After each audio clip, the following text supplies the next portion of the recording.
Sur cet écran, vous avez en fait l'interface qui est dédiée au formateur.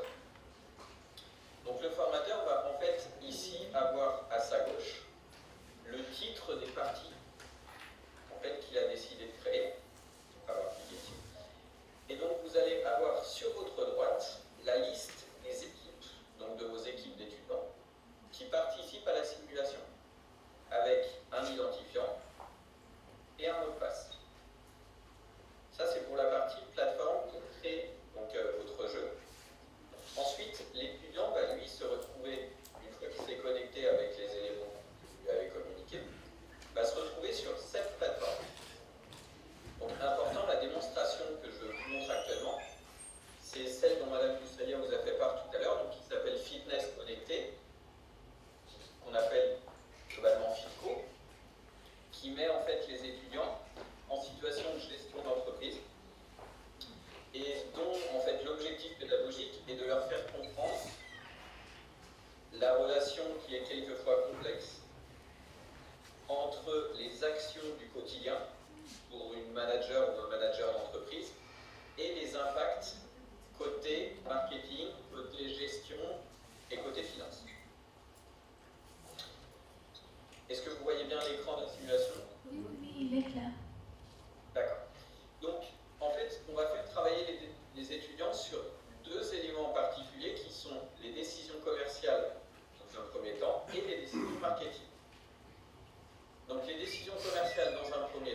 pouvoir choisir entre des niveaux de communication. Ici, c'est plutôt une intensité de communication au niveau de la radio. Ils vont également pouvoir mettre en place des brochures papier, donc des flyers. Choisir de développer plus ou moins leur site web.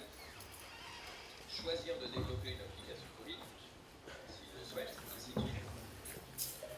Ils vont ensuite pouvoir valider leur décision et envoyer l'information après avoir confirmé qu'ils validaient.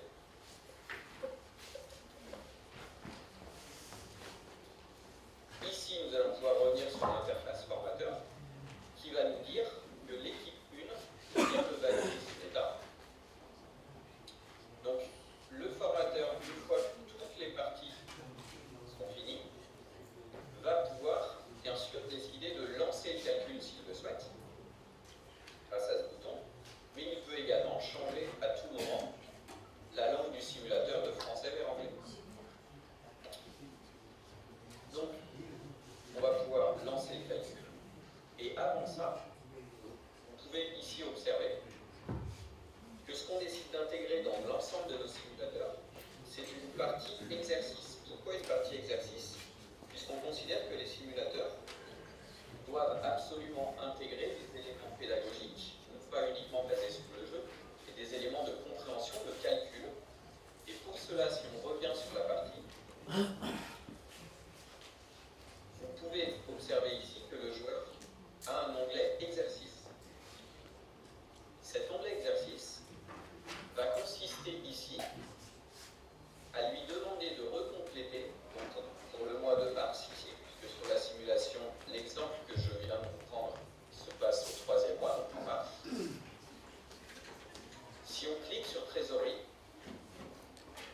on va en fait demander aux étudiants de reconstituer leur trésorerie prévisionnelle pour le mois de mars, pour le mois de février ici, en fonction de leur décision. Ils vont ensuite pouvoir valider leurs exercices. Donc ils sont ici à l'appliquer. On clique complètement.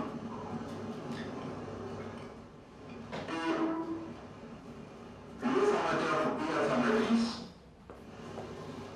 pourra ici corriger l'exercice à un moment donné, ce qui attribuera en fait automatiquement une note à l'équipe qui vient de réaliser cet exercice. Voilà, donc dans ce cas-là, nous on avait demandé uniquement de constituer la trésorerie. Donc voilà pour la partie manipulation. Et on a lancé le calcul. Et après avoir lancé le calcul, l'étudiant aura accès à une partie résultat qui nous permettra de connaître son classement. Donc ici, l'étudiant en fait est en deuxième position sur ce taux. Comment est calculé ce classement? Alors, dans un premier temps, par rapport à son but. Donc ici, on va lui donner le volume de son. Le volume de ses mots perdus. Les parts de marché obtenues. On va lui donner son compte de résultat avec le détail de ses charges, mais également de ses produits, pour obtenir son résultat d'exploitation. Donc le but étant bien sûr d'avoir le résultat le plus élevé possible. Donc on nous donnera également sa trésorerie, la TVA qu'il a allocée et ses études de marché, études qu'il a commandées mais non données. Donc là, il peut connaître maintenant le positionnement concurrentiel de l'ensemble de ses adversaires qui sont joués par les autres étudiants. Ce qui nous permettra de retourner sur ces décisions et donc d'essayer de modifier l'ensemble de ces décisions pour faire mieux au tour prochain. Donc voilà comment fonctionne la plateforme pédagogique. Donc ça c'est vraiment la plateforme de simulation. Et je vais vous montrer à présent la plateforme de cours qui elle aussi est accessible en ligne. Vous savez, vous avez bien la plateforme de cours pour vous.